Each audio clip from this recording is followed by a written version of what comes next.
My name is VanBradley, and I'm just a man with a heart, and right now that heart is beating for Civilization 7. And Paul Mescal, but I'd be lying to you if I didn't say that there weren't some concerns with Civ 7 that I have, and I want to talk about them with you right now. I only have one concern that is not gameplay related, so might as well get to it first, and that is the potential concern of disappearing content. The seeds of this concern were planted in my noggin when I read the Civilization 7 Founders Edition description. Now, there's a lot I don't love about the Civ 7 Founders Edition. I even made a whole big controversial video about it if you want to check it out. But in there is only one thing that truly worries me. As part of either the Deluxe Edition or the Founders Edition, you will gain 2 up to 4 if you get the Founders Edition leader personas. Now, there's a bunch of other bells and whistles, but it is specifically noted that these leader personas are different takes on the leaders, much like Civ 6, but that they have different gameplay bonuses that are only available if you use the leader persona. The problem comes 2 weeks after the launch of Civilization 7 when that Founders Edition pack disappears. I'm assuming those 2 leader personas are going to disappear with it. If those leader personas do disappear with the rest of the Founders pack that is scheduled to disappear 2 weeks after launch, then there will be in-game leaders with in-game abilities that will not be playable to anyone who touches Civilization 7 that wasn't there for the first 2 weeks. Now, if it's anything cosmetic, I just don't care. Let Firaxis or any game company put whatever cosmetic stuff they want to put in their game to get people to pay more money for it. It's all good with me. You got map skins and tile skins and scout skins or whatever the hell's going to be in Civ 7. I don't love any of that stuff, but whatever. It's not a problem. Putting actual gameplay bonuses, though, behind these types of time locks really upsets me in a way that just doesn't feel like Civilization. Civilization is a game and a series of games with really long legs. These games come out every 7 or 8 years, and it's unreasonable to expect everybody that's going to play them to be there in the first 2 weeks. Hell, we are less than 3 months away from Civ 7, and my Civ 6 tutorials are getting more views than they ever have. The player base on Steam for Civ 6 and Civ 5 are both really healthy. This is a series of games that people pick up as they go, not that they all play right away when it releases. Hell, I'm one of those people as well. I bought Civ 6 when it released. I had a good time for a few dozen hours, played through a couple of the victory conditions, and put it down and moved on to something else. Then a little thing called the COVID-19 pandemic happened, and I picked back up Civ, I picked up streaming, and I was having a great time. I've since put thousands and thousands of hours in. I would have been absolutely heartbroken to find out that there were leaders or gameplay abilities or anything in Civ 6 that wasn't cosmetic, that was an actual gameplay bonus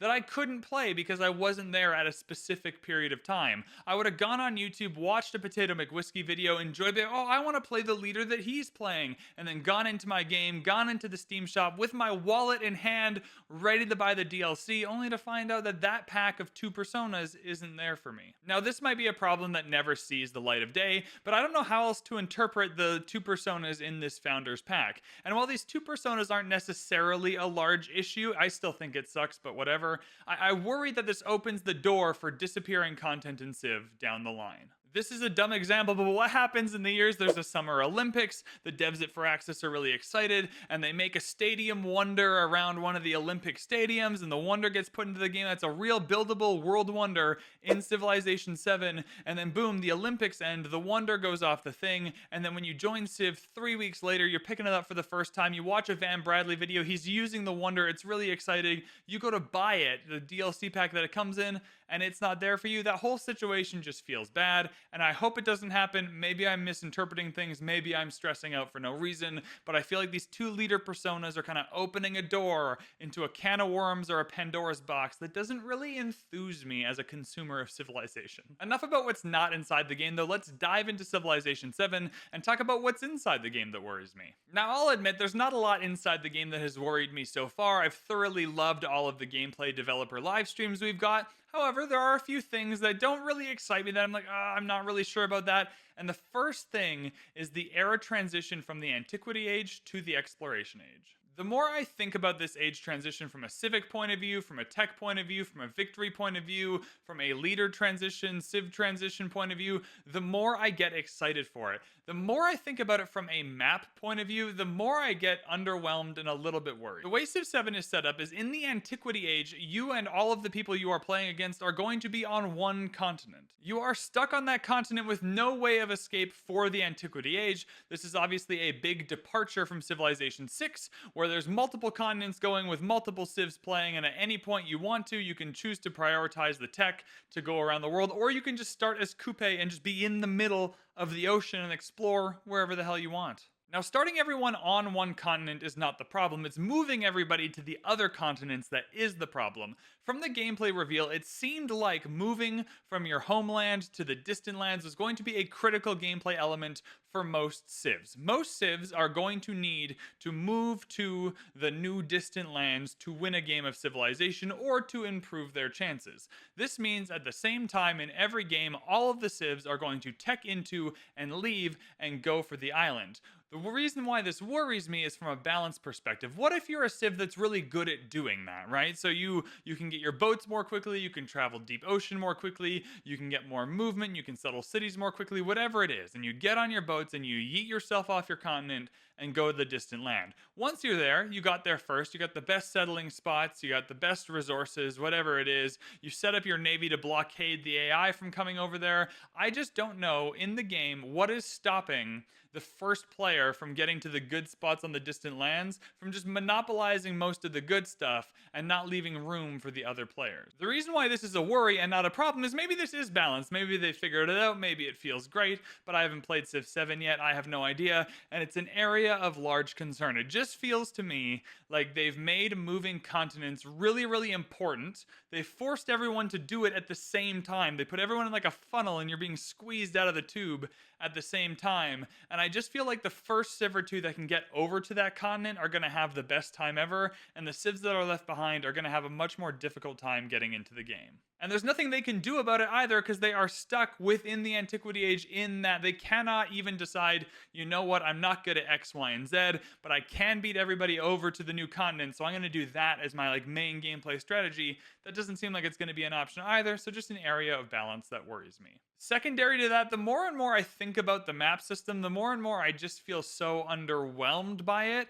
Like, I like the idea of having your starting continent, and then as you gain technology into the exploration age, you're able to explore new lands. Like, I like the concept, but there's such a core part of civilization that's building on true start locations, and that's having these maps that are explorable from the beginning. So we're going to have to give the developers the benefit of the doubt. And maybe this all feels great and I'm worrying for nothing. But the more and more I think about how the map expands and what that means and what the different map type options are, the less I get excited for it. And so if I put my stuff on a hype meter, as I'm looking at other parts of the game, the hype is going up. As I'm looking at how the map works, it just goes down a little bit. It goes down a little bit, and that's not what you want. Concern number 2 are the crises, the crisi, the crisises. I don't know how to pronounce it, but it's a worry for me. In the most recent Exploration Age livestream from the Firaxis developers, the homies that were playing the game decided to show us a crisis as they moved into the Exploration Age,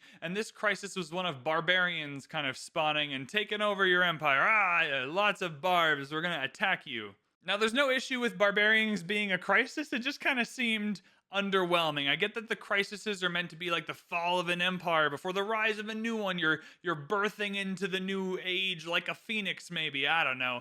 But I just imagined something like catastrophic, something colossal, something and instead there was like a handful of barbarians, and then there was this forced gameplay mechanic where you had to put in, negative policy cards for the crisis. You had to put in like crisis policy cards that have negative effects on your empire, but they weren't related in any way to the crisis. Like, there were 6 cards, one of them was related to the barbarians, the other 5 were just unrelated, and you can just slot them in. And it's like, no, if Pompeii is going off, the crisis is that my empire is melting under a giant volcano. I don't get to put a card in that decides part of my crisis is that I don't have enough science. Like, I don't know, it just didn't feel quite fleshed out. It kind of just felt like they had the age transition system, and then someone was like, oh, I have an idea, we're gonna put in crises. And it's like, oh my god, that's a great idea. But the game was too far in production to integrate them seamlessly, so they kind of just got put on top. Happy to be wrong, we only saw one crisis, we only saw it briefly, and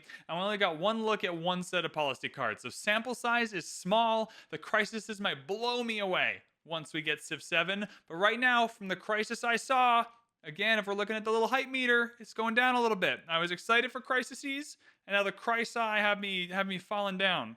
My next concern with Civilization 7 is one of the AI players. I worry still about their artificial intelligence and how the developers are going to have to go about making harder difficulties. If you weren't aware, and I hope I got this mostly right, in Civilization 6, Prince difficulty level 4 is actually the point at which the AI is its best. At no point above Prince does the AI actually get better at making better decisions. It just gets more bonuses. Once you get to Deity, the AI are getting like 40% food and 40% production, and they're starting with 3 settlers, and they don't beat you by getting smarter. They beat you by just getting more resources. They beat you just by getting to cheat in a way that you don't get to cheat. This achieves the goal in one sense because the game is harder. When you give the AI all of these bonuses and free settlers, it will be harder to win a game than if they don't have those. What that means, though, is they're not actually making better decisions, and it just removes playstyles and opportunities from you. If you play on Deity and you want to get the Machu Picchu as a wonder, good freaking luck. It's just not going to happen.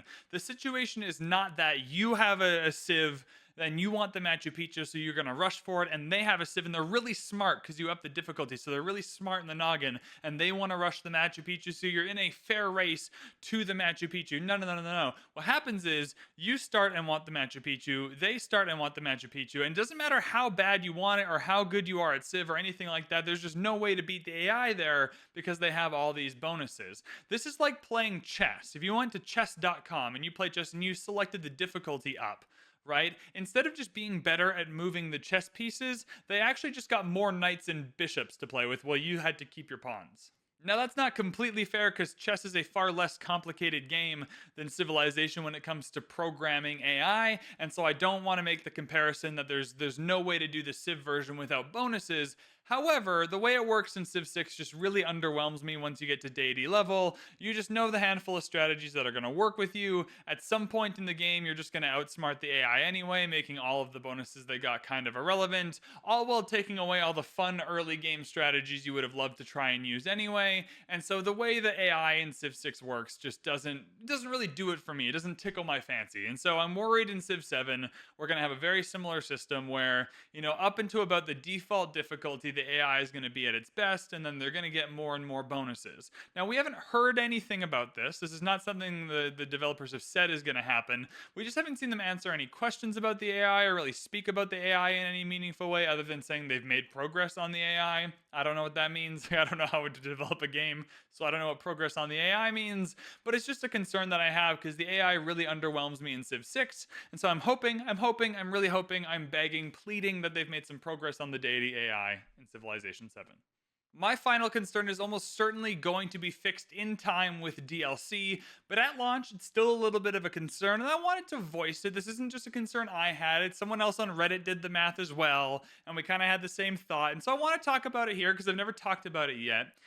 In the base game of Civilization, when they come out, there's usually about 20 civs, right? This isn't going to be possible for Civ 7 because there's 3 different ages, all of which are going to need 8 to 10 civs. So let's pretend there are 10 civs in each age, and that's 30 civs over the 3 ages. If you play on a 6 to 8 person game, like a standard 6 to 8 person map, you're going to be seeing, 7 of the 10 civs every single time you play in every era. The one you play might be different, the path you take might be different, but you are constantly going to be seeing the same civs over and over and over again. And for someone who's almost certainly going to be putting thousands of hours into the game, who's going to be creating content, who's going to be doing this whole thing for not all of, but part of my living, I just worry about the replayability of seeing the same civs over and over and over again. And maybe I'm doing the math wrong. I don't think I am. And, it's going to be fine with DLC in the future. There's going to be so many leaders and leader personas that it's not going to matter. But for that first little bit, when we're at peak maximum excitement and I'm discovering how to play the game, I do worry there'll be a little bit of a grind playing against the same civilizations in each era over and over and over again. That'll be it. That'll be all. Next up, it's your turn. Tell me in the comments below what you are most worried for in Civilization 7. And remember, we're keeping things polite. We're being respectful. We're having reasoned discussions. We're not going and slagging off the developers in the chat. That's not fair. None of us have even played this game yet. So we're going to be nice about the things we're not exactly excited about, okay? If you enjoyed this video, like button, subscribe button. There's a whole bunch of stuff in the description. We got a Discord, we got merch, we got all kinds of stuff. Go check it out. Thank you so much for watching. I hope you're excited for Civ 7 because I'm excited for Civ 7 despite these concerns. I hope you enjoyed the video. I'll see you in the next one.